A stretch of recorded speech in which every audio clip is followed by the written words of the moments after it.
Maaf Bapak, saya ingin bertanya, bagaimana dengan anggapan Bapak tentang Pondok Pengasuh Az-Zaitun bahwa Al-Quran adalah kumpulan dari kata-kata Nabi? Dalam hati saya, seorang pengasuh pondok pesantren setelah Az-Zaitun yang katanya luar biasa itu mestinya ambil kata-kata yang bijak, jangan hanya sekedar viral, apalagi itu ada berdampak dari perspektif kajian akidah tidak benar. Kalau pengasuh pondok pesantren itu kan memang harus lengkap, ada kebijaksanaan. Jadi kata-kata yang keluar itu harus hati-hati karena berdampak luar biasa, apalagi ke santrinya. Iya, betul. Sebenarnya secara pribadi mereka itu, beliau itu umpamanya kafir murtad pun tidak apa-apa sebenarnya. Tapi mudah-mudahan santrinya aman. Ya, jadi kalau kafir sendiri, murtad sendiri tidak masalah, tapi dia sebagai pengasuh pondok pesantren mesti hati-hati. Itu masalah, bahaya itu. Jadi santri itu perlu diselamatkan. Kalau sudah cara berpikirnya seperti itu kan berbahaya sama anak-anak bangsa nanti. Itu bisa pemurtadan gitu. Karena dalam perspektif kajian yang kita pelajari hari ini dalam ilmu tauhid ini, pertama itu pasti bahwa Al-Quran itu kan Al-Quran huwa kitabul mu'jizul munazzal ala Nabi sallallahu alaihi wasallam al-maktub fil masahif al-manqul bitawatur al-muta'abbad bitilawati. Jadi Al-Quran itu adalah Allah yang menurunkan.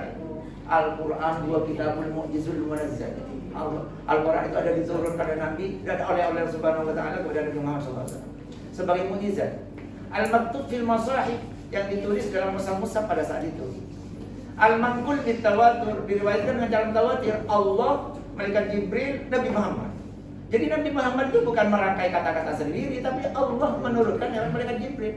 Kalau ini tidak yakin dengan ini bahaya. Katanya amantu billah wa malaikatihi wa kutubihi.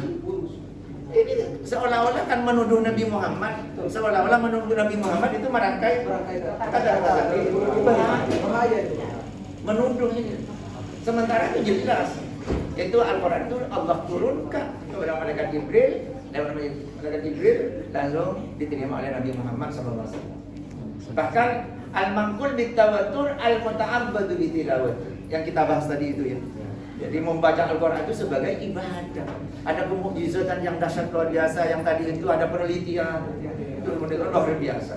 Kalau tidak yakin bahwa Al-Quran itu datangnya dari Allah, itu dalam perspektif ilmu akidah ya murtad dalam perspektif, apalagi dalam sulam tauhid mengingkari amantu billah wa malaikatihi wa kutubihi. Bahkan yang kita wajib itu meyakini bukan hanya Al-Quran, Taurat, Injil, Zabur, Al-Quran itu harus wajib kita yakini bahwa itu datangnya dari Allah. Jadi ini mestinya kan bahayanya Islam ini adalah bukan orang-orang yang bodoh sebenarnya, orang-orang yang pintar tidak bersuara.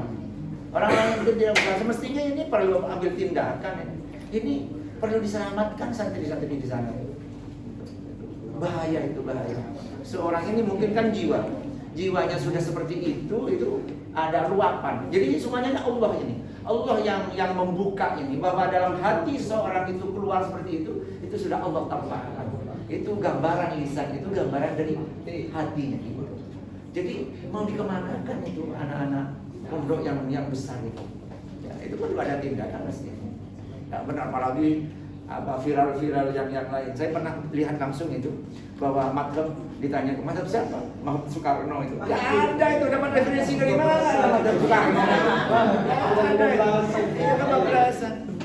Dia tidak belajar. Kan pengasuh pondok saja harus memiliki ada 9 kriteria. Ada berkaitan terhadap bayan, ma'ani, badi, tasyilul ma'ani. Harus ngerti. Asbabun nuzul, asbabul wurud, ya Ustaz. Nah kalau pondok pengasuh tidak tahu itu ya jadinya masalah.